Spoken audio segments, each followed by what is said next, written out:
Hey friends, welcome to another episode of Tennis and Bagels. I was gonna say tennisandbagels.com. I think I'm just way too into like work right now. Just everything is web and digital. So yeah, welcome to the Tennis and Bagels podcast. We talk about tennis, and yeah, I'm here again, joined by Owen from Popcorn Tennis. How you doing, man? Doing well. It's Yeah, been a while since we did one of how's these, Popcorn so doing? should be an adventure. Doing well. Not a ton Yeah, of big events going on right now, so gonna try to nice. ramp up coverage soon though. And Vansh, how you doing, man? Doing pretty good. Um, Came back from vacation as soon as Wimbledon was over, and been following as much as I can. I usually don't follow as much during this time of the year, but I've been following a lot Hmm. more than I usually do in previous years because there've Yeah, been some great storylines and some good things to yeah, analyze and talk about. So, and post Wimbledon clay, and kind of now North American hardcore swing starting. So cool. it's all And good. we yeah, like there's obviously like during this little span between Wimbledon and American hardcore, there's a bunch of like European clay court events, which some people call them random, but I guess like the nature of tennis, like as Mhm. long as there's tournaments that you can fit in the calendar and there's budget, like why not? Players need money and points anyway, so yeah. And we had a few in the WTA, which is by the way like it has been kind of suffering a bit, like right in terms of a number of tournaments played. Like by the beginning of the year, they had Yeah. really very few tournaments. And so yeah, I guess like at this time of the year, like at or pretty much at any point, like tournaments are very much welcome. And we had our very own world number one, Iga Swiatek, playing in her home in Warsaw. So what do you guys make of it? Of her week in general? Yeah, first of all, this was it was good to see Swiatek back playing. Obviously Wimbledon didn't go as well as she would have liked, losing to Cornet in the third round, but nonetheless we got a chance to really appreciate this amazing streak that she was on of 37 matches in a row and longest in the 2000s. And she's playing in her hometown. First time I saw the stat. This is the first time she's played a WTA 250 in 3 years. So like it is pretty insane because it goes to show how smart her scheduling has been, how much she's dominated the big events, and how little other events that she's really played like throughout her last 2 or 3 years that she's been dominating. So so then she plays in Warsaw, and I think two things happened. One, she played an opponent who is really in form right now. Garcia, had a great run at Wimbledon. She beat Raducanu. Before that, she won that tournament in Bad Homburg. She beat Bianca Andreescu in the final, down a set in a break. She used to be the world number four. In 2017, she had this stint at the end of the year where she won two 1000s and got to the semifinals of the year and championships, beating great players along the way. So we know she's capable of this kind of tennis. And what she did in this match is sort of what, if you were to create like sort of a game plan against Fiontek, which is really high risk and very, very few players can execute. And that is like attacking the second serve. And that's what she did extremely well. And she not only attacked it, she went for winners off of the second, straight up off the second serve. And that is extremely hard to do against Swiatek because she defends really well after the serve. And then she turns the point around and goes on offense. And she was having a hard time doing it in this match because she was stepping in, taking the second serves early on both the forehand and the backhand, like just hitting shots as with so much pace and going down the line really often in rallies and just not really letting Swiatek settle, just making her really uncomfortable, making her doubt that shot, making her go bigger on that wing.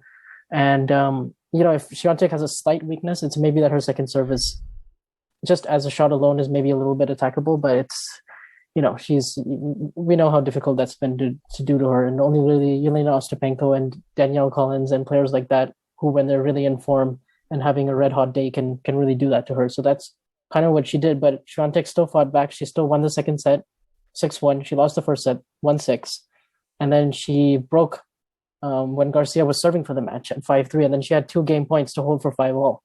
So I think there were parts of her game she probably want to clean up, but I think also she was playing at home and she probably felt a little bit of pressure, because it's her home event. It's in Poland. Before that, she'd played like a charity event with Radwanska, and there was and that was on a hard court, and now this is on a clay court. Now she's going to go back to a hard court again, where I think the next step for her. So in terms of long term, it's not really too much of a worry. It's just more, maybe players in the locker room might look at this and go, okay, So now she's 2-2 after going, winning 37 matches in a row. But I don't think it really shakes up her confidence much. I think she'll go back to the drawing board and she'll try to focus on what's really important, the next step for her, which is just performing better in hardcore majors. And she already has an Australian Open semifinal this year, which I think will give her a lot of confidence. And of course, she's one of the favorites. Yeah, I'm not really worried by this. Like, I think it would be easy to look at this and say, like, okay, she really needs to improve her serve. And by all accounts, Garcia did completely demolish it. I mean, she hit 3 return winners in her very first return game, and then she hit a return winner on match point. But I don't know. I kind of look at this and say, like, that's too good from Garcia, because you can point out that Swiatek's second serve is not the best in the world, but all the same, like, no one has been able to punish it like this in 37 matches. And so, like, when Collins did it at the Australian Open, she didn't miss a single second serve return that entire match.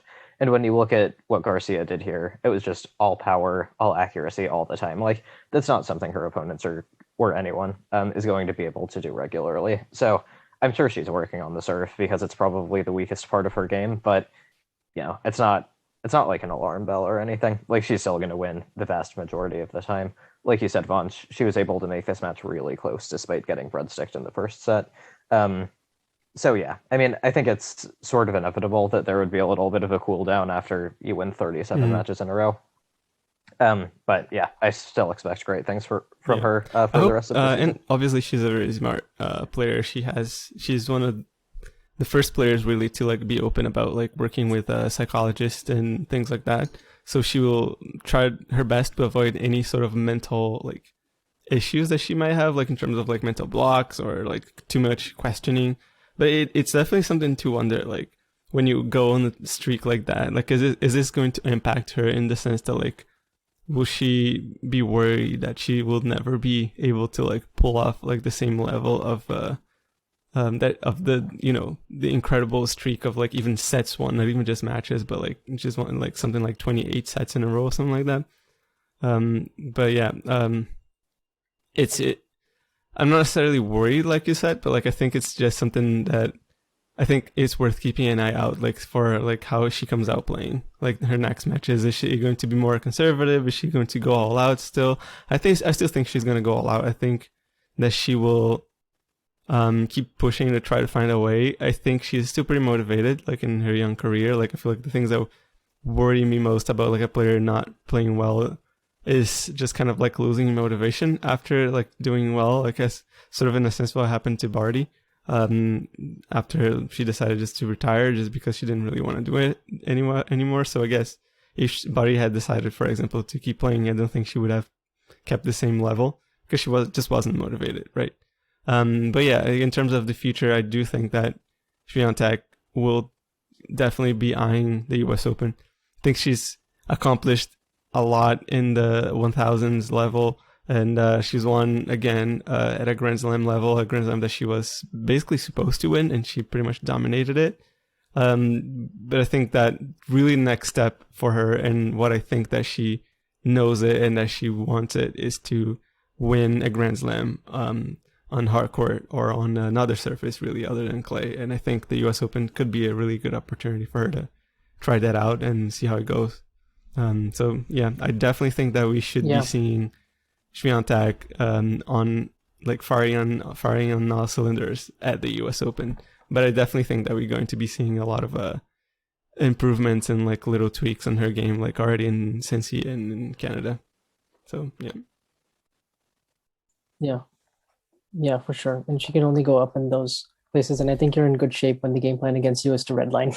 I think that means you're pretty secure for the most part. And during her clay season, she only dropped 3 total sets. Like once Garcia won the second, won the first set here. So like she totally dominated the entire clay season. Mm-hmm. So not too worrying. And good for Garcia because she won the whole tournament and she didn't drop a set along the way the rest of the way, and she won her next 2 matches quite comfortably. And she's definitely put together a really nice run here. And let's see if she can also continue it into the hard court. So Vansh, I think you make a good point about when the game plan to beat you is to redline, because like if you redline successfully, that's going to work against anyone. Like I think an interesting case of that was with Sebastian Korda against Nadal at Indian Wells. I think he's not as good of a player, but he blasted the ball as hard as he could, and he made a bunch of shots, and so it worked really well for a while. And so no one is immune to an opponent redlining successfully. And so I think like it could happen to Swiatek again in the future, but like that's always a danger for every player, no matter how good you are. And Andre, what you were saying about burnout, I think it's kind of interesting that if I were her, and I'm sure she like has the best idea of what to do in her team, but if I were her, I might try to shift my focus from like trying to start another winning streak maybe to like trying to win a big event in isolation. Because I feel like historically, like it's not sustainable to like dominate for that long. Like by which I mean I feel like when players do it, more often than not they get burned out. Like I feel like with Djokovic a lot of the time we've seen he can win like 3 majors in a row and destroy everyone and then show up at a Masters 1000 and look almost bored. And every player is different, and I'm not saying that would happen to Swiatek, but I feel like over the long term, focusing on the big events or maybe putting a little extra stock in the big events is more sustainable than putting pressure on yourself to win every match all the time. Not saying that's what she did in the winning streak. I actually thought she did a great job of maintaining perspective and not saying to herself like I need to like keep the streak going as long as possible, even though she did a great job of that. Yeah, for sure. I think she was actually prepared that it would end soon, and she would. And I think how she responds to that is going to be worth telling, because she's, she had like a little bit of a blip last year as well, and then she responded brilliantly. And when Ash Barty became number one, she filled that void like it was nothing. So I think it shows. I do like what you said though, like about like the fact that it was home, and I guess most players, if not all of them, do have a special place for their home tournaments, even as small as they are. They always like to come back and play in front of their home crowds, and it always means something special to them. In a way that, of course, like they all want to win the biggest tournaments, but I feel like the home tournaments it's just kind of like performing well in front of your parents type of thing. So yeah, she's a really big star. Your entire town. She's such a big star in Poland. Like when I was watching the final, the stands were almost half empty, and not because Garcia isn't a great player, but just because she really, kind of drives the conversation.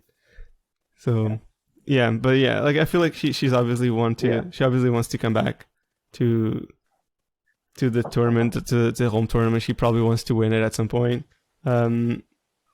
So yeah, we'll see more of her next, but I don't think this holds that much stock actually, like as we were saying, like about what she's going to be doing in the next couple tournaments.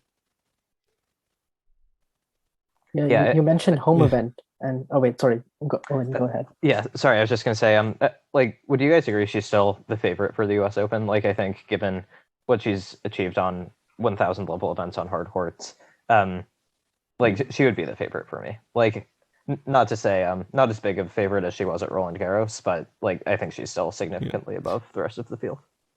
Yeah, I'd put her as a favorite, but not as big as she was. I would say like she's a favorite as the world number one, but I don't think she is like.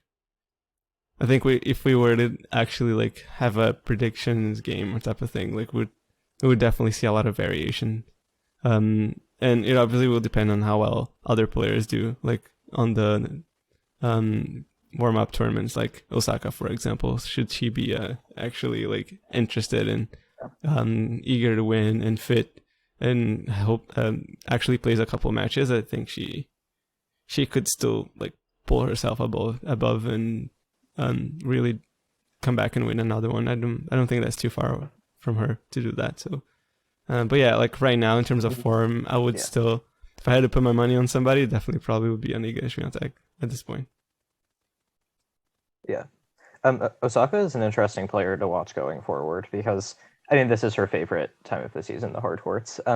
She recently split with her coach Wim Fissette. I think they had been together for a few years. And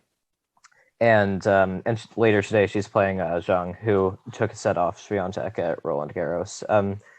She was doing such a great job of hitting the ball with pace and weight, but also throwing in drop shots. So that's a very tough match right away, which will be interesting. Yeah, for sure. And Swiatek, I mean, sorry, Osaka. I think it's easy to forget. Like Yeah, she made the Miami final this year. Yeah. Like she had, like when she's been healthy and when she's been motivated, she hasn't played bad. Like at the Australian Open, she lost from 2 match points up to, Amanda Anisimova, who's having an amazing year and played a fantastic match. So I think it's really good that she's playing San Jose, Toronto, Cincinnati. I think she'll definitely get a lot of matches in. The coach thing, I hope she figures someone out, like that can help her. I think during this time, but I think her tennis is like right there. Like no coach I think is gonna really like. There's not like many issues in her game that you need to like really really fix. Yeah, I I think guess. she's saying her dad is her primary coach now, who Mhm. and he had been in the past. So she said like Yeah. it's going to be nice to return to that. I think she said she like Mhm. felt a bit less pressure when working with him. And yeah, I it's still think when she's playing her best tennis, I think Mhm. she's the best player on hard court. Like yeah, just hard court alone. yeah, I agree. I think the Miami final makes me feel a little less like that just because Swiatek was so imperious in that final. But yeah, Yeah. I largely agree with you. Like it's easy to forget, given what's happened in the past year. She's won 2 of the last Yeah. 3 U.S. Opens and two Yeah. of the last 3 Australian Opens. Yeah. Like that's dominant. So or 2 of the I do last I 4 do think that she Australian was Opens now. far below, not far Um, below, but she was considerably below her best, like in the Miami final. That she was a lot more vulnerable than she would normally Yeah. be. But yeah, obviously, like Fiontek did fantastic job. Otherwise, because as you said, like she's reached the final. Maybe she was a bit tired, as in my eyes she was, but like no, nothing. All credit to Swiatek because if she played a poorer level, definitely Osaka would have been back in that match for sure. So yeah, and I'm gonna Yeah. piggyback. I'm gonna steal your segue, Vansh. As we spoke about home tournaments before, there was another guy that everyone is happy to see playing well, and he was also playing in his home tournament.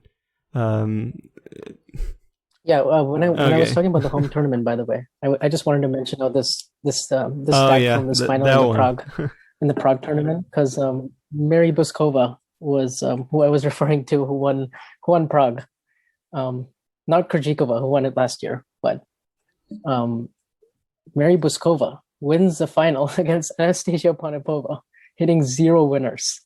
I've never seen that before in a final of an event, any event at any level, to be honest. So it was just quite crazy to see because Potapova is obviously like a really big hitter, and she beat Kondovate earlier in the week. But in this final, she really didn't play a good match, and she made 12 winners and 44 unforced errors. And Mary Buskova just, I don't think this is how she always plays, like kind of like a Madison Bringle, where it's just sort of waiting for your opponent to implode. But I think in this case, she probably did it really well and won 6-0, 6-3. So Yeah, just wanted to throw that in there. It's a cool example of how like there's not a right yeah, or wrong way to win a tennis match. Like you Yeah. can absolutely win barely hitting any winners. Forced errors is not a stat we see very often, but those are very relevant. And you can Mhm. also win by just letting your opponent implode. Like that Yeah. that should not be spoken of as sort of like an improper or like lesser way to win a match because it can yeah, be absolutely. devastatingly effective. Like the more you get into the mind of your player, Yeah. of your opponent, like the better it is for you. Like you don't want to, like of course, like you for the fan, it's always better like see a Titanic match in which like both players are actually like playing at their best and not giving much of an inch of to their opponents. But like for the player, like the less effort that they need to make in order to win a match, the better. So yeah, if they Yeah. are able to make their opponent play bad, well, that's the strategy that they will strive for. So yeah, sort of like how Owen says about Yeah. Djokovic all Like the time. something something I was thinking about recently was sometimes when I watch like the best players in the world play on both tours against a player who they're much better than, sometimes I'll think like why aren't they like hitting close to the lines? Like I know they can hit these shots, like why aren't they doing it? They're basically hitting down the middle. And then I'll realize after the match, which they probably win in straight sets, it's because they don't have to. Like why would you hit close to the lines if you can win by hitting down the middle? Mhm. Hitting down the middle is safer. So you should only do like what you have to do to win. Like there's no need to crush a ball into the corner when hitting it like with 75% depth is enough to win the point. Yeah, particularly if you're a little low on confidence, it doesn't hurt to hit the safer targets and still hit big and play aggressive, but just sort of have more margin in your game. And I think something a lot of tennis coaches say as well. So I think it's a good general base to have. Yeah. And speaking of also But, margin, like how do you guys rate Dominic Thiem? Now that we already settled that the segue was done. Yeah, I'm really just as a happy to see player him or back. recently? Yeah, I mean, I like what I've seen the last couple of tournaments. Like he had a very, very rough patch for a long time, but I think he's made a couple quarterfinals, semifinals back to back now. He got a good win over Batista Agut, who's a high ranked player. Yeah, I'm optimistic. Yeah, for me, Dominic Thiem is like such a feel good top player. Like he makes me really happy. Like watching him play, is like was one of my favorite things in 2020 and 2019 when he was at his best. And then, seeing how he's sort of struggled with the wrist injury and then how he like re-injured it while he was coming back, and then how he's had to, make some technical changes like to offset that injury. Like he's really come a long way, I think, since when he was on that 10 match losing streak and when he lost to Hugo Dellien in the first round of the French Open. I was really concerned because I was like, we might not see him back to his best for a really long time, and he might have to drop down at the lower level and play quite a bit. But actually, he played one challenger, won a match, lost the next one, and then played three of these 250s on clay, and he made it a quarterfinal, semifinal, and quarterfinal, and he beat some good players in there. And a lot of these matches were swing seesaw type matches, three setters, where he got to hit a lot of balls. He got to work a lot on his forehand. His backhand has been pretty good, like even throughout this whole year, and especially down the line, and he can do a lot of damage with it just in rallies, and he has a lot more variety on that wing. And now now he's like halved his ranking and he's in the top 200, and I think that's a big deal for him because I think looking at next year or by the clay season next year or by even the Australian Open, I think we could really see him making a push, because I think the physicality is getting better, and I think even though he didn't win any of these tournaments, I feel pretty good. I was feeling really good after Stade when he got to the semis and played Berrettini, and Berrettini played like an amazing match and beat him in straight sets. But then in this tournament, I actually thought playing at home, I think there was a lot of added pressure that he probably felt, especially because looking at his draw, it seemed like he was going to get to the final, just purely because of how that draw was and how he was playing. But he actually never really looked quite free to me. Like throughout the whole week, he only played 3 matches, and in the third match against Yannick Hanfmann, that was a match which I think he probably feels like he should have won, because he had 2 break points and then he would have served for the match, and I think he had the momentum and he'd won the second set, and then there was like a rain delay, and then Hanfmann like came back at him, and I think it was a little tough because he, at his best, I think what he likes to do is stand really far back on the return and hits with a lot of depth, and then just steps on that baseline right after that and is just pummeling forehands. And I think he couldn't quite find that balance because he was trying to adjust and actually try to return closer in, but every time he tried to do that, he couldn't really get a great read on the backhand return, and Hanfmann's kick serve was bothering him a bit, and he wasn't getting the depth that he normally does on his return, and so he was kind of indecisive about whether he should stay in and block the return or whether he should go back. And every time he went back, his return wasn't landing deep enough, so Hanfmann was doing a lot of damage on the +1 or hitting a drop shot afterwards. And I think that was just something that I noticed, and maybe the big point play wasn't quite as sharp in terms of week to week like he had done from Stade to Kitzbühel and or the previous 2 tournaments. So I think it doesn't really matter in the long term. He may have missed a slight chance, but I think his goal is much bigger than another Kitzbühel title. And then RBA won that title and played really well. But now I think he's going to play Cincinnati and Winston-Salem, and he's going to give it a go at the U.S. Open. And if he gets some momentum in those 2 tournaments, he could be dangerous in the U.S. Open in the first week. I don't think a top player would want to draw him if he's got this much confidence. So. I think crucially the forehand is coming back like that. It's still not at the levels it was, but now I think when he hits it, it's got that punch behind it again.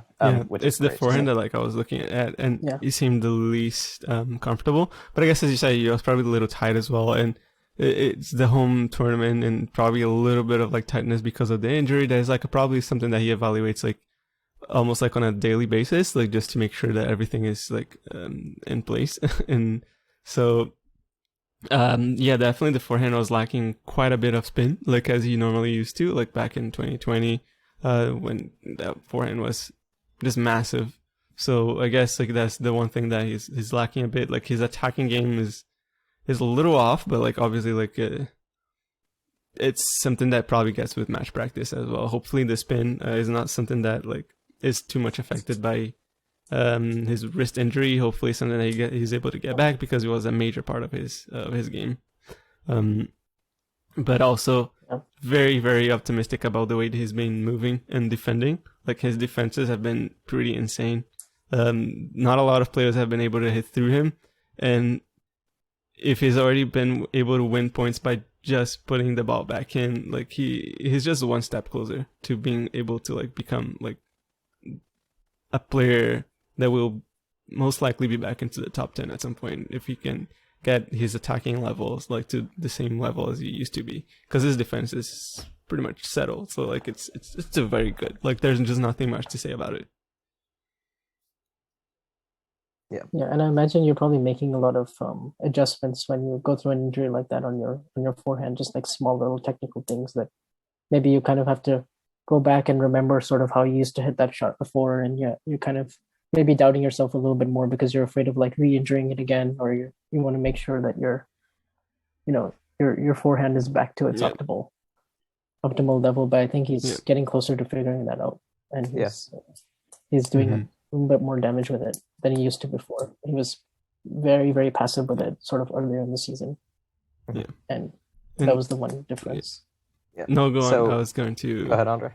Switch topics, so if you want to say something more. Okay, yeah. Yeah, no, I was too. What did you guys think about the final between Carlos Alcaraz and Jannik Sinner? Yeah. I think like bigger picture though for Carlos, right? Like a lot of people were sort of wondering, why is he playing these tournaments post Wimbledon? And I was trying to figure that out as well, but then I sort of realized that he actually hasn't played that much like the whole year, because he skipped a lot of like the pre-warm-ups before the Australian Open. He didn't play Rome, and he's been pretty wise about managing his schedule. And when he played Hamburg, he was far from his best in some of those matches. I mean, he beat Hachanov 6-0, 6-2, and he was like getting closer to his level, and then he lost to Musetti. But you're thinking, okay, maybe you'll just rest, get ready for the hard courts. But I think he wanted to go and defend Umag as well.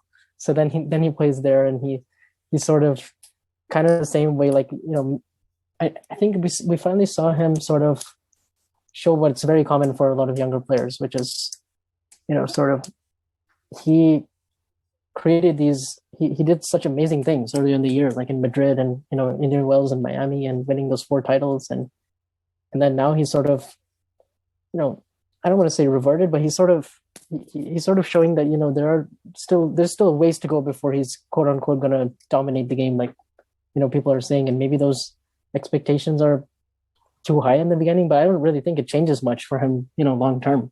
Like I think these are just 2 finals in isolation. He still got to top 4.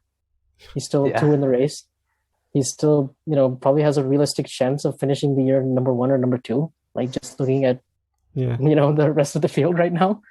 Your possible world number 1 is overhyped at the end of the year. So I think it's crazy to say that he's overhyped when he's achieving these things at 19. I mean, he's probably the best prospect since Djokovic. He's probably the most accomplished teenager since Nadal. Like, I mean, those are just the facts that the stats bear out. And now he can lose, just because like we have to have this conversation every time he like loses a match that he's overhyped. I mean, I just think like if you just look at his losses this year, right? Like he's lost twice to Sinner now, and just this is the first time he's lost from a setup. Like in any of his matches, and just he had 1 bad loss that was to Korda in the first round of Monte Carlo, like in intense wins after playing in Miami. Like I think that's and fine. Just bearing in mind that he won, I think the first 5 finals that he's played, so he was obviously due to like one loss here and there. Like obviously you could say that in a sense those are bad losses. Like but like obviously Sinner is not a bad loss. Actually, Sinner is obviously a top 10 player. He's solid. He's only 20 years old as well, so like Sinner has had his own figuring out to do. So it seems like he's getting there. Sinner seems to be a much older player just because he's been kind of pretty much up there for a while now. Kind of like in a sense like how people used to talk about about Felix and how long has it been there. It's just 21 years old. But like, yeah, so those are the things that like those players need to figure out. And Sinner was able to figure out how to win ugly pretty much last year, and then he's kind of figuring out how to like bring his best level as well, so that he can actually keep up with like those best players and take a chance when they're not playing their best, or like exploring the shots that those players kind of like maybe are struggling with, such as like the Alcaraz second serve or the Alcaraz serve like in general. So yeah, I'm not You know, Sinner for me is like it's interesting, like because you know a lot of people have sort of been like, you know, his year overall, like this was the first time he got past the quarterfinals of like any event, and like, you know, this was his first title, but actually he's had like a really good year. Like if you look at it, it's just that he's not, you know, he's not been healthy for like big parts of it. Like I remember in Miami he wasn't like really healthy, and at the French Open he was like destroying Rublev, and then, you know, then he got hurt, which was kind of unfortunate. Couldn't even finish the match. So like, and he's just improved, you know, a lot. Like, you know, his baseline consistency, his serve is getting better and better every time I watch him, and he's got such a like calm demeanor and like such an even game. Like his baseline game off of both wings and how he's returning, and now he's figured out. Now he's done some things in both matches that I think are quite notable. I think it's pretty healthy actually for the game to have Alcaraz sort of like raise the level to a point where like you're now seeing Musetti and Sinner raise their game as well. And Musetti actually said that after the Hamburg final. He said, you know, Alcaraz, we've seen Alcaraz's strides this year, and we're motivated by it. So I think it's healthy for the sport, because you want to see these rivalries. And I think Sinner and Alcaraz, if we get that in the next 10 years, like sign me up, because I love the way their games match up.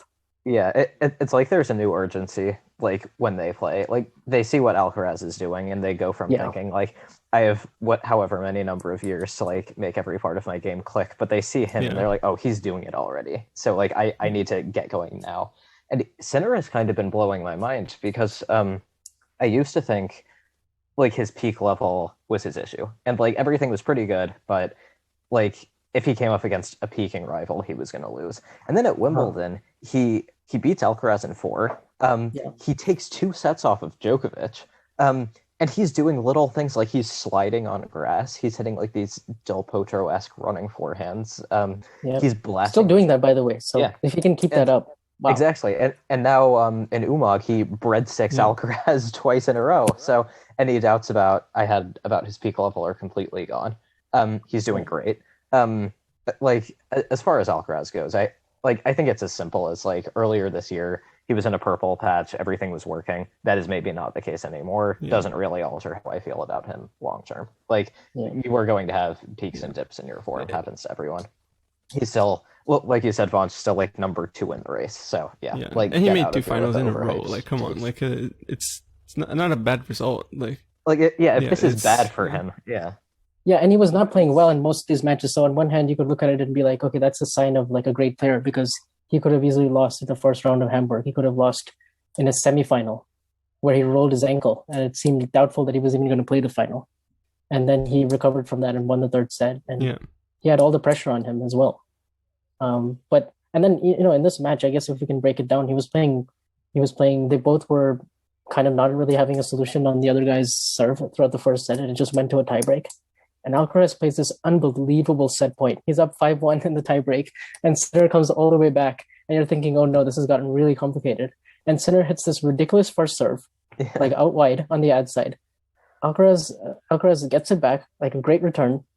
Sinner hits a really good +1, comes forward, and out of nowhere, I don't know how Alcaraz did it. Like very few in the game can do this, and he hits like this insane cross-court forehand on the stretch, on the defense. And Sinner misses the volley, and you know, maybe he could have moved closer in and maybe done a bit better there. But my goodness, how did he get that ball back? Yeah, and I want to talk a bit about Sinner's turnaround in the second set, because he was down 0-1, serving at 0-1, and then Alcaraz hits 3 winners in a row to get to love 40, 3 break points. Had something like 6 break points in the game. And the shot at love 30 was ridiculous as well, right? Yeah, he hit that passing winner off of an overhead. Yeah. So demoralizing, right? Like momentum is against you, like down break points, and not because you really screwed up, because your opponent is peaking. So what do you do there? And Sinner gets out of all the break points, holds, then breaks Alcaraz in the next game and never looks back. Like that's ice cold stuff. So yeah, very very impressed with him.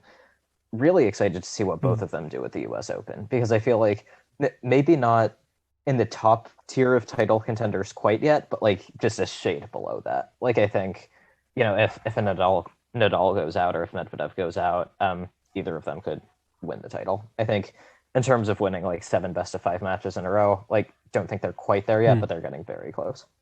Yeah. Something, if you do want to be critical of Alcaraz, something in this game, kind of the amount of returns he was missing on these big points, and just how his game went off the boil was something I hadn't seen. And I think mentally this was one of the worst matches he's played, which is like, if this is the worst, then I guess that says everything about the hype. But like, at 1540, Alcaraz misses the second serve backhand return in the net. And then at deuce, like Alcaraz finally makes that return, and you're thinking, oh, you should have made that at 1540, And then, and then he has center saves 3 more big points, but I think on 3 of those points, he missed the same backhand return over and over, on the second serve. And he kept on trying to take it really early, like he went sort of on a hard court and just like on the rise. I think he would have been better off, like, maybe standing a few feet behind the baseline and just like playing that shot with more margin, because I did feel like in the baseline rallies, I've been going sort of back and forth about this, like where did Sinner have the edge in this rivalry if you looked at it before? And I always thought, okay, maybe it's backhand to backhand. But then I started to see Alcaraz like do some amazing things with his backhand like throughout the whole season. So I was like, is Alcaraz's backhand like actually better than Sinner's? Because like, and then I saw this matchup twice, and I'm starting to think, okay, actually Sinner does really sort of have that edge backhand to backhand, and his baseline consistency is just sort of superior at the moment. And every time Alcaraz had attacking shots that he could do something with on the backhand, he was just like missing a lot of them, or he was, sometimes the forehand can be like the shot that breaks down for Alcaraz. He can make a lot of errors sort of in big moments, and then he sort of, for his plan B, he sort of goes to the drop shots quite a bit. And that's apart from that, I think he just needs to play with a little more margin. He's such a great athlete. He can use his speed a lot more than he is right now in some of these situations.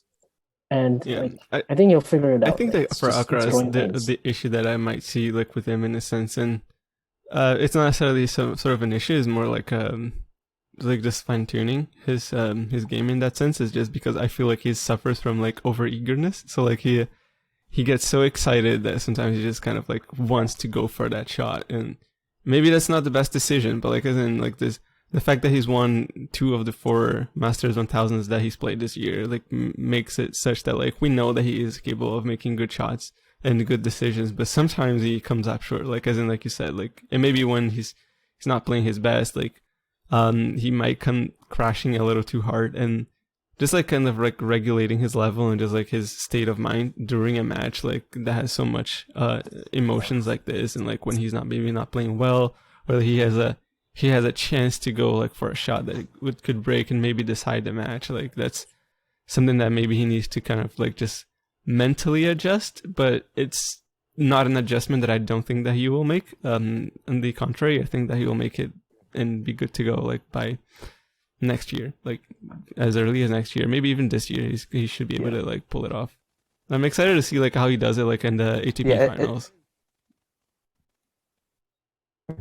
And like you said, it's good to remember he's won 2 Masters 1000s this year, because that is more than Stan Wawrinka has won in his entire career. So like that's the sort of thing that should be remembered when you talk about him being overhyped or not. Like I think for me, the thing that's been hurting him this year is that when he has a lull, it kind of tends to last a while. Like if you look at his losses, Berrettini at the Australian Open didn't really get going until halfway through the second set.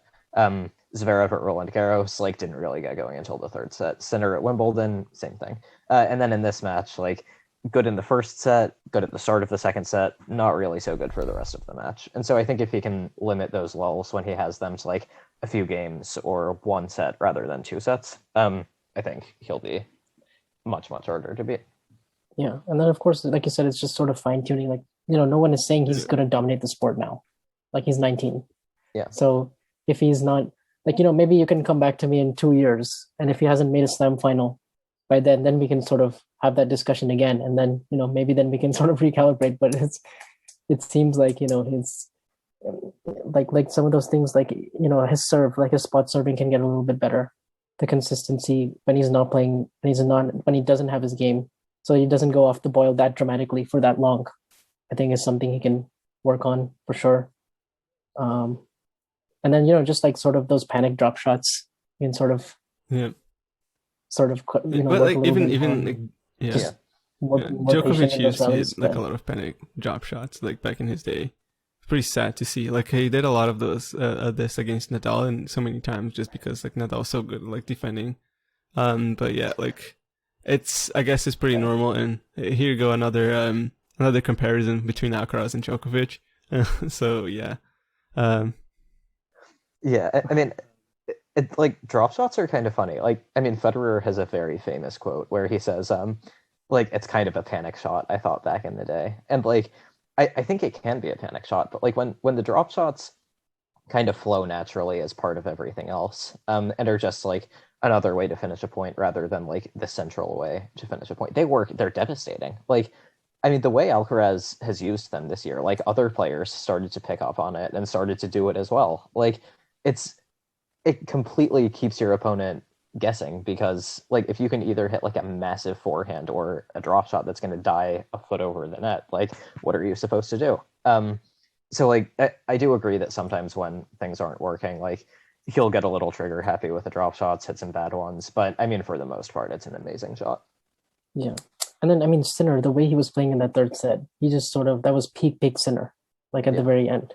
Once Alcaraz lost the serve, he never looked back. He never even gave Alcaraz a sniff, and he was, so steady from the back of the court and doing so much damage. That running forehand that you're talking about, it's on path to be like the next best, running forehand combo. Like it's kind of reminding me of Del Potro. Like if he can keep it up Yeah. and keep on doing this in every tournament, along with the improvements in his serve and his and just I just love how he hits to such big targets, but he's still playing really aggressive, and you feel like he has a lot more margin in his game, and he's not missing nearly as much, but it's still really potent. Like his speeds on his forehand and backhand ground strokes are like about the same. Yeah. It's very even off both wings, so that's something that's really really positive. And then obviously his mentality, like when he's down low 40, and I've seen him escape and save many match points and come up with big serve plus ones and big points. And I think now that he has Darren Cahill on his team as well, I think that's pretty big because Darren Cahill knows how to win big matches, For sure. having coached many players in the past. And he actually said something really interesting in commentary. Ravi Uba, I think, mentioned this, but he was saying that Darren Cahill was saying that playing on the clay before you go to the hard courts is an easier transition than going from hard to clay in a sense. Because on the clay, you can sort of work on your consistency, you can work on your fitness, you can work on sort of building and constructing points, and then it's easier to sort of transfer that, that knowledge and that match play. It's easier to do that in hard court. So it's kind of interesting because normally this time of the year you think, post Wimbledon clay doesn't really mean a whole lot, but I think it can actually be quite useful for a player like Sinner, who has such a strong base, and he can probably go from clay to hard like no problem. Yeah.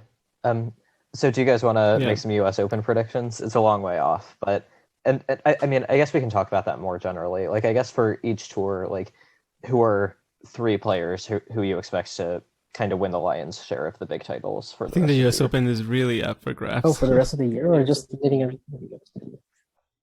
Yeah, but like ATP and WTA, like who are the three players who are going to be the best in the world from now until the end of the season?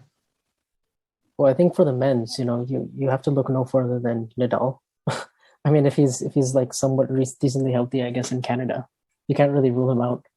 The way he's played all year, and he won the U.S. Open in 2019, and he's won Canada like 5 times, and you just kind of have to see like how Washington and these other 2 tournaments go. But I think without having no matches right now, like for any of them, I'd have to say like Nadal, Medvedev, and then third maybe Alcaraz. Like I can't really think. I mean, Sinner is a great candidate, but I feel like he still has ways to go in terms of his fitness and in best of 5. And I need to see more from him like in these next 2 weeks for me to like really be putting him up there. And in terms of the contenders, I guess there's no Djokovic as well. Yeah. Most likely. Yeah, I was gonna say like So I mean, to the end of the year. Nadal's if he's healthy, like definitely like top three. I think Medvedev. I think he could still like do some damage by the end of the year. He normally plays well during this time anyway, so I still believe.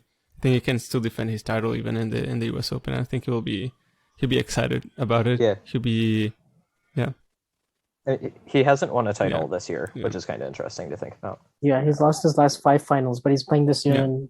in Los Cabos, which is a 250 So, yeah, in Mexico instead I would of definitely pick Washington. Yeah, I'll definitely pick Looks Nadal like and Medvedev, and I think Tsitsipas could be like a third one. Maybe Alcaraz, like depends on like who's more consistent. Like Tsitsipas hasn't been as consistent, but like if he picks it up, I think it could be sort of like on a good level. But yeah, like between This is usually the part of the year where Medvedev yeah, exactly. is incredible, and Tsitsipas is sort of the first half of the year where he's really good, and then this half of the year he sort of goes away a little bit. But I think that because people aren't talking about him and the expectations are low, he could actually do some. Yeah, but Tsitsipas has good things. been to the final of Canada once and to the semifinal last year, and he's won the ATP finals before. So I don't think that he's that far off, like reaching his good level in there. Like if he's finding, if he can find like whatever is bothering him, like in his game that he's not able to like play as well or like be as effective. So yeah. I think it's good that he hasn't played in many tournaments. Like he hasn't played any tournaments the last 4 or 5 weeks because he usually plays quite a bit. So it's good that he's kind of taking this time off. I think he'll be ready to be more fresh than a lot of players this time. Yeah, great opportunity to break out of the slump at the very least. And I agree with you guys. I feel like Nadal you have to put up there. Medvedev usually does well this time of the season, and then number 3, like. Still lean Alcaraz a little bit over Sinner, but I think Sinner could absolutely take that spot if he continues the way he's been playing. And then thoughts on the and just a note here that like I don't think Djokovic has dropped his levels, just he's not playing. So like there's not much to say in here out of the fact that he unfortunately cannot compete. But yeah, back to the WTA, it's just Iga Swiatek and the rest. I don't really know exactly like what to say. Like kind of lost track a little bit, like who's number 2 right now? Is it Anett Kontaveit? I think Ons Jabeur is going to be up there. Ons, yeah. It's Ons. I'm curious to see where her head is at when she plays in San Jose. I think we'll learn a lot more with these. Like generally the players who have done pretty well in these warm-ups have done, like I think back to Andreescu when she won Canada and then she won the US Open and the years before. Like I think Osaka still, like I just cannot rule her out, especially if she plays well these next 3 weeks. I think she has to be like up there in the top 3 for me. Who do you think is going to end in the ranking? Maybe Anisimova? I don't know. Anisimova, Fernandez. Sure. Kind of hard to tell.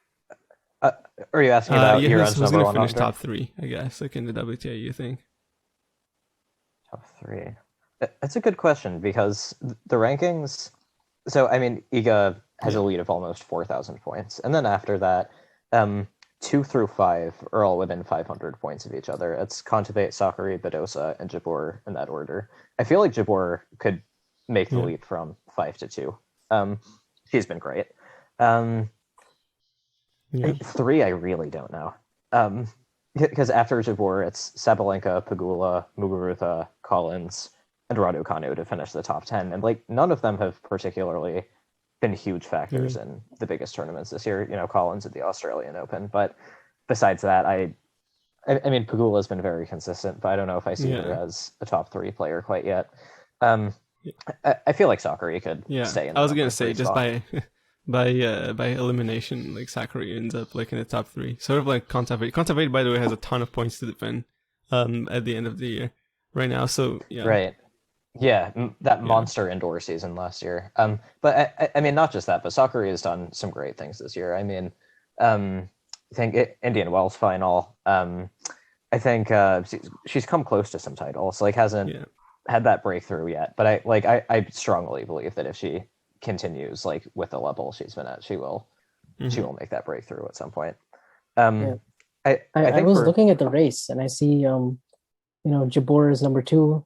Goff is number 3, Pegula is number 4, Sakkari is number 5. And Yeah, Kazakina is Goff number could be 6, another and one for sure. Badosa 7. Like between like 2 and 7 is a gap Yeah. of like 900 points. So it's like, Yeah. and then you have Swiatek over 7,000, and Badosa is, Jabor is 2,990. So Mhm. wow, like 4,500 points. But, It's gonna be interesting next year to see how yeah, it's Swiatek just kinda does like- with all the points that she's won this year. But yeah, Yeah, I Yeah. mean, at the same time, there will be Absolutely, places yeah. where she can pick up points, like Australian Open, Wimbledon. But yeah, I mean, with that much to defend, I think it's very rare that anyone follows Yeah. up a season that dominant with an equally dominant season. But yeah, I think for me going forward the rest of the year, my eyes are most on Swiatek, Osaka, and had the third one in my head and then completely Jabeur, forgot. yeah. And Jabeur, sorry. Like I feel like Jabeur and Swiatek are the two most informed players on tour right now, and Osaka being so good on hard courts, I feel like at the very least she'll make one crazy run going forward the rest of the year, and at best she could be pretty Yeah. dominant. So Yeah, it's interesting. I really yeah, put a little bit more stock on the WTA finals than I do on the ATP finals. But I do wonder who's gonna end Yeah. up with that title. I feel like they really want it. Yeah. yeah, or who's even Yeah. going to qualify? Because the way these draws are right now, the way women's tennis is right now, you have amazing matches in the first week of a major Yeah. or in the early rounds of these 500s and 1000s. And then like they sort of kill each other in the first week, and then you look at the second week and you're like, okay, so now Yeah. these guys are there that I didn't expect. And then it's sort of like, so you have an amazing, awesome first week, and then you sort of have like a really good story in the second week, as opposed to like Yeah.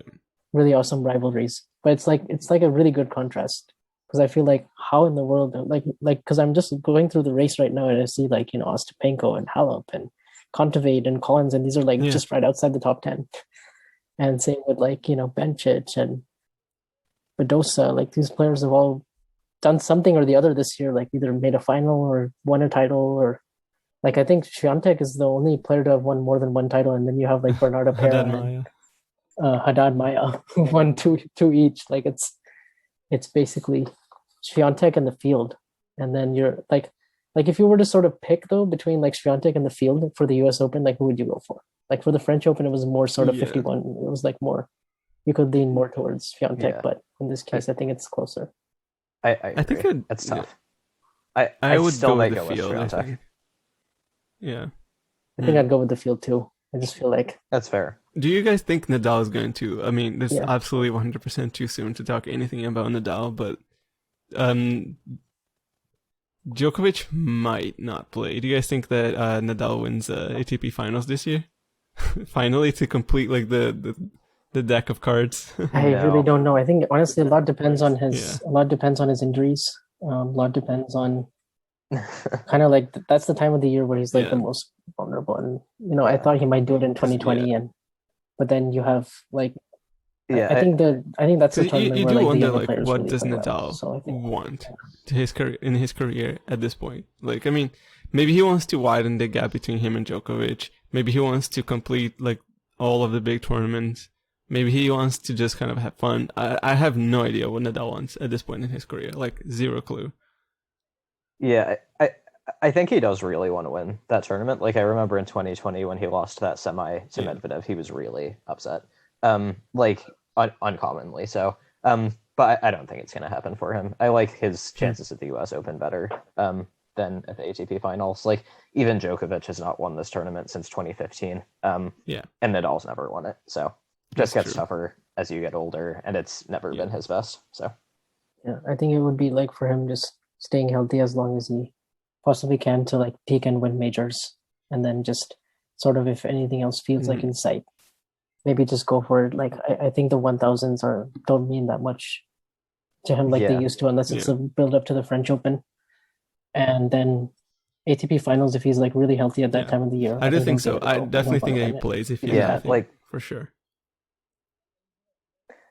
it's, And he has a good chance of finishing the year number one, because he's I think he will. that Yeah. much far ahead. Like So and Djokovic isn't going to play much.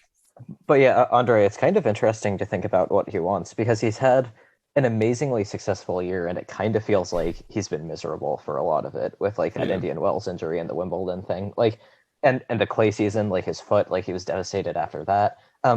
It kind of feels like a wildly passionate relationship that's Hmm. doomed to fail in the end. You know what I mean? Like he's been so successful all his career in this year, and it feels like in theory this is what you would want, right? Like he's won two of the three majors, and yet it doesn't feel sustainable. Like I think it's all the Hmm. injuries are wearing on him more Yeah. than they have in the past. So I have no idea like what he wants. I kind of feel like he just wants this, Yeah. but with fewer injuries. So Yeah, I think he'll want to be happy for his nice little reunion Yeah. with the Big Four at Laver Cup. He will. that's going Oh to be my goodness. hilarious. I can't wait to see who gets partnered up in doubles. Yeah, don't you I- just want to see like all those, like I just want to see all the Big Four like play each other like with each other in doubles. Like I want to see Yeah. Djokovic and Nadal play once. I want to see Yeah, Djokovic and Murray. I want to see Federer and Nadal. See Federer all and the same, it Djokovic. would be better Yeah, if they yeah, were on definitely. opposite teams. They might just like make a Yeah. yeah. Who So who Team came World up right with the now, idea we of have, Europe versus World? Like, right now we have Felix, Jack Sock, Diego Uh-huh. Schwartzman, and Taylor Kyrgios Fritz. isn't- Kyrgios is not Kyrgios, playing. He just announced As today. hard as it is to say that, that is a guy that I would put to like win a match. Like the field as it is right now, it's rough. I mean, Yeah. even Yeah. with that third set tiebreak thing to help Team Yeah. World's chances, like it's not going to be enough. Like They're it was just so going to need funny. to rely on their double skills. Yeah, I guess that's why they probably have Jack Sock. But yeah, it was. I mean, he'll pull his weight by a mile. But like it was funny because the first 2 years it was close, and then the third year it was Yeah. like 12-1 or something, and it was like yeah, last okay, year thank was you, when I Rafa, really next felt time like, again. okay, this is a mismatch. Like Yeah. the previous 3 years before that, I was like, okay, at least it came down to like whatever the last Yeah, two games. and I mean like, to be it fair, came down I to Sunday, but I think I would still have last year picked John was just a mess. Isner to go. Like, yeah, Yeah, I mean, he beat Yeah, Nadal yeah. there in 2017. Like you Yeah. need someone like that. I think Yeah. I would still pick John Isner as well. I wonder if he'll Yeah. play actually. Yeah. Yeah. I wonder who the other two players will be as well. Yeah, like I Yeah, wouldn't they'll be probably be surprised if by the end of it they just put Rafa Nadal and Roger Federer in the doubles, like because why not? But yeah, it's Yeah. Yeah.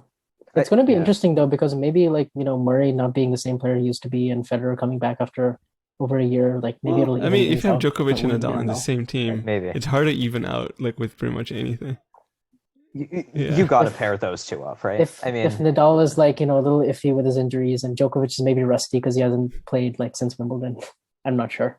I think you have to Yeah. pair off Djokovic and Nadal to like. Yeah. I mean, unless Federer comes back and is like True. serving as well as he ever has. I don't know. Yeah. I mean, which is possible, Yeah. but yeah. You guys have anything else to add?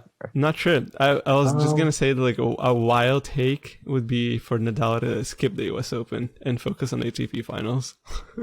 That's as wild a take as it ever gets. Yeah. I don't think he wants it that bad. That is wild. Just go for the tournaments you've never Exactly, won yeah. and just try to win those. But I mean, I guess Yeah. that the slam race is probably more. I just think important. that he wants to go for Wimbledon, I guess, one more time as well. I think that those could be like a few of his priorities, just like the Australian Open in the sense like it took so long for him to win another one. Could be sort of the same for Wimbledon. Speaking of going for things, isn't it great Yeah. to see Serena and Venus play like 3 tournaments in a row? I before do the think US that they Open? Like, retired that's the US amazing, I Open. think. Maybe not Serena, but Right. Venus almost I 100%. really never sure, thought yeah. they would play again, and now you have like even if Venus just plays 4 matches, it's just so great to see her back. Like she doesn't Yeah. need to be doing this. She's been on tour for 28 years, Oh and my god, like, it's it's- ridiculous. it's like Jeez. 2/3 of her life. Okay? And she's like, 28 years. I kind of feel like they won't retire at the end of the U.S. Open. Like, I don't like. Yeah, I think Serena had a pretty Yeah. good level at Wimbledon, and I I honestly think that was the didn't match see of the her tournament. movement was good. I think Yeah, the match I of the agree. tournament was Tan It was versus good, yeah. Serena Williams, Yeah. and Serena Williams, I think, has realized that okay, I can actually do really good things at the U.S. Open if I just play in Cincinnati and Canada before, and she hasn't Yeah. done that since 2015. So like she's Yeah, but really going. Serena for has this. just like all the good She's shots good. that she needs to succeed. She doesn't even need to be like that, like fit in the sense like to be fast and Yeah. running and defending. Yeah, she Just needs her needs some serve matches. That's all. to be going because it's the best serve ever on the WTA, and she needs her both ground strokes to be like firing as well, so she can punch returns, like punch return winners all the time, put pressure on any second serve out there, and she's gold. Like she doesn't even need to run out that much, to be fair. So in a way, like Venus's loss yesterday was kind of similar to Yeah. Serena's to Tan, like because like they played great, like they were in the match and it was like 3 hours long, yeah, and so physically, Yeah. you think, okay, that's pretty positive. They haven't played in a year, but they just couldn't close, and that's normal if you haven't played in over a year. do you So, guys think Serena Yeah. wins another Grand Slam? I don't think she wins it. I don't think so, but I think she could go for it, and I think if she survives the first the first 3 rounds or 4 rounds, I think she could absolutely get deep in the tournament, like similar to how she did in 2020 at US Open. She played Azarenka in the semifinals there, and then in 2021 Australian Open she made the semis there, and before that she made quarterfinals. So I feel She like could do it. she can. Chances are Yeah, she definitely can. slimmer, but who knows? Yeah, and Yeah. I guess that's it. Yeah, And maybe this is her last one. Maybe it's not, but I think it's we should For just sure, cherish yeah. what all we have definitely left, watching honestly, for a sure. few of the Serena matches. It's good that they played all the way until now, because that means that they will have HD matches for us to watch of those two now, and not just like those crappy 97, 98 matches that will Where pretty you can't much see the scorecards and you have Yeah. to. Great stuff, guys, and yeah, thanks for joining. This is always a good time to talk tennis with you guys, and excited to be back, and wish me luck. I'll be working at the National Bank Open, the Canadian Open next week in Canada, so it'll be rough. Hopefully I'll see Nadal. Yes. And yeah. After that, we'll do an episode Totally, like yeah. detailing It'll be your brutal. experience and stuff. Max, yeah. Yeah, All pretty the excited best. to review Canada with you, and Yeah. hope you have a great Alright. time there. And you keep the Tennis Canada Yeah. account All as right. awesome as it always is on Twitter. Thanks, guys. Yeah, I'll for do my sure. best. And see you guys later. You can follow us at Yeah. Tennis and Bagels on Twitter. You follow Vansh at VanshV2K, and Owen is at Tennisation. Follow Popcorn Tennis at Popcorn Tennis _1, if I'm not mistaken. I think it's popcorn _ Okay, tennis one. yeah. I'm not completely We'll put it sure in the myself, description. But if you put Yeah. popcorn tennis It's into the definitely search in the bar, it will description, come up. and they have over 1,000 followers now. So yeah. Thanks for listening, and we'll see you guys later. Bye.